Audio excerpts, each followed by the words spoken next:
Howdy guys, and welcome to another video. In today's video we're talking about how you can get more job offers or more freelance job offers. And we're talking about 6 different tips on how you can improve your interview to job offer rate.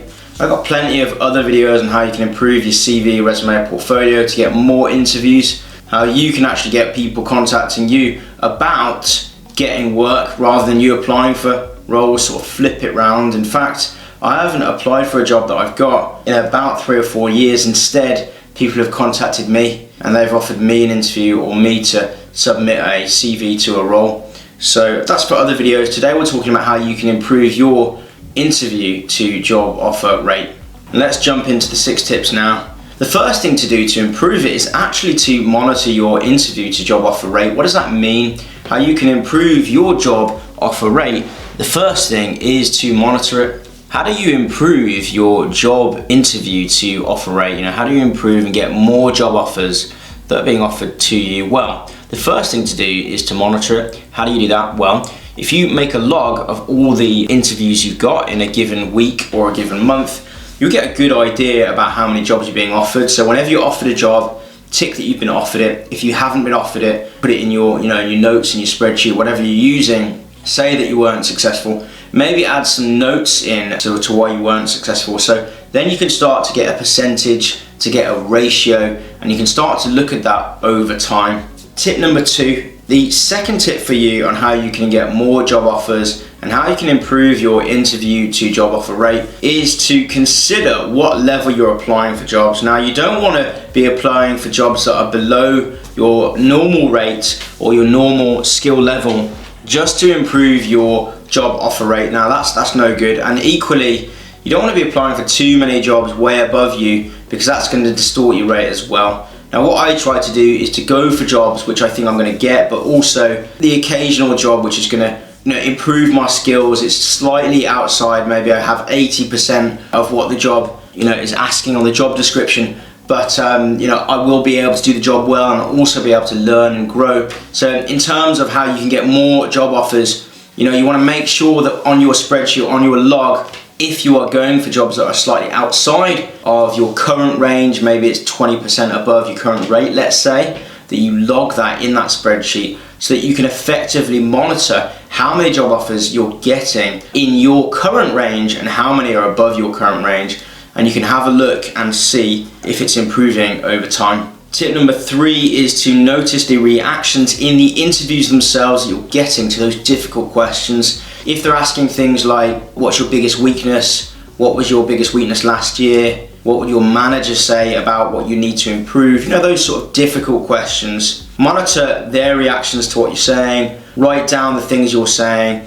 And if they're having negative reactions, you definitely want to write that in your log in the notes section, so that over time you can look and monitor how you can improve your comments and your responses to the most difficult questions. The 4th tip on how you can improve your job interview to job offer rate is to ask for feedback. Now, if you've got your interview via a recruitment agency, definitely follow up the recruitment agency. And the way to do this is when they ask you how the interview went, you always say that you think it went well. And then at that point, you can always say you think it went well, but you'd love to hear feedback from the client. At that point, you've put into the recruiter's mind, you sort of planted a seed, and they're going to get back to you with the feedback from the client. Now, if you didn't get the role, try to get as detailed feedback as you can. If the recruiter is not helping, make sure to phone them up to ask as well. Say that it's really valuable and you'll really appreciate as much detailed feedback as you can.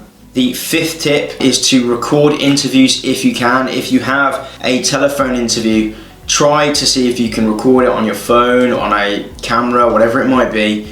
Any kind of recording device, you can pick them up from eBay or Amazon. And then listen back to the recordings. This can really help to see where you're hesitating, where you're giving poor examples. You can also note down the reactions of the interviewer.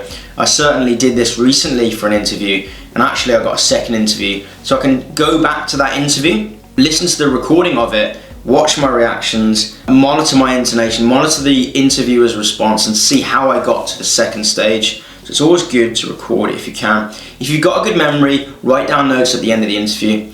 My partner has a fantastic memory and was able to write down every single question at the end of the interview. If you're like me, I don't have a fantastic memory. It's better to use some kind of device. Now, you can't always do this. It's not always the right situation. You can't do it. I don't do it when I go into the firm, but if you're doing it from home, if you do it from Skype, you can screen record, you can voice record or audio record, and I do definitely recommend it to improve the number of job offers you're getting versus the number of interviews you're going to. What is a good interview to job offer rate? Well, that's going to be depending on how much experience you've got, what kind of jobs you're going for, etc. But what I would suggest is, if you've got a bit of experience, you've got a couple of years freelancing experience, if you're going for corporate freelancing jobs, something good is 1 in 4 or 1 in 5. That's pretty good. If you've got 5 years experience or 5 years or more, I try to hit a 1 in 3 ratio. Now, if you're just starting out, don't be alarmed if you're going for sort of 10 interviews and you're only getting 1 job offer. It's not a problem. The key thing about freelancing, or even if you're not freelancing, if you're working, don't be put off if you go into 5 or 6 interviews. A lot of the thing is just learning how to interview, learning how to present your experience. It's a bit of a performance as well doing interviews. So the key thing is just to improve your interviewing skills and things like that. I've got lots of videos, by the way, about interviews, how you can improve your interview technique.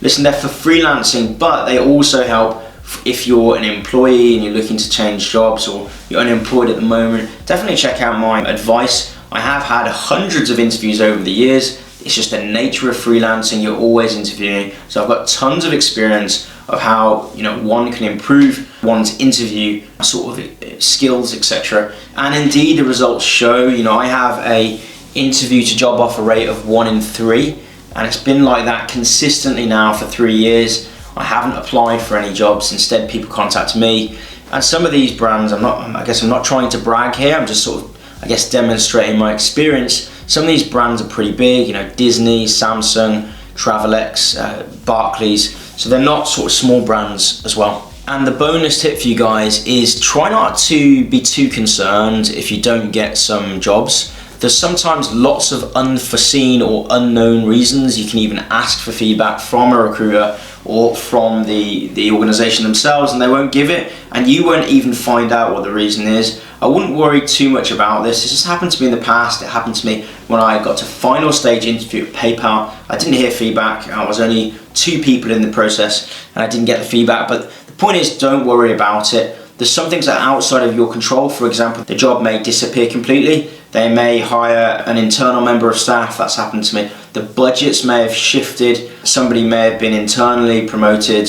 There's all sorts of reasons. Maybe you weren't the right fit, and maybe it was to do with your experience, or probably in most cases, when the job still exists and you don't get the job, but you're adequately experienced for the role, it's actually to do with interview performance. And that's where recording and writing notes, reviewing your interview to job offer rate really helps, whether you're an employee or if you're a freelancer.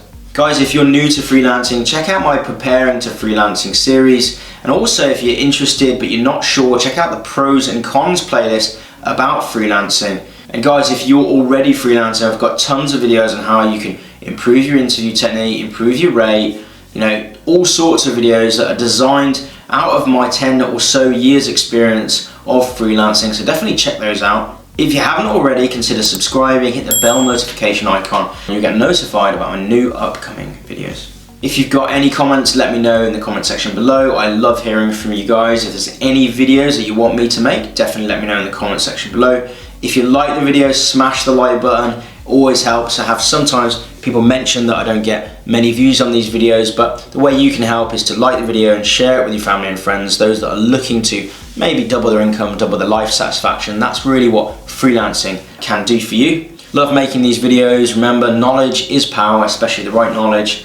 Progress is everything, and I'll see you guys in the next video.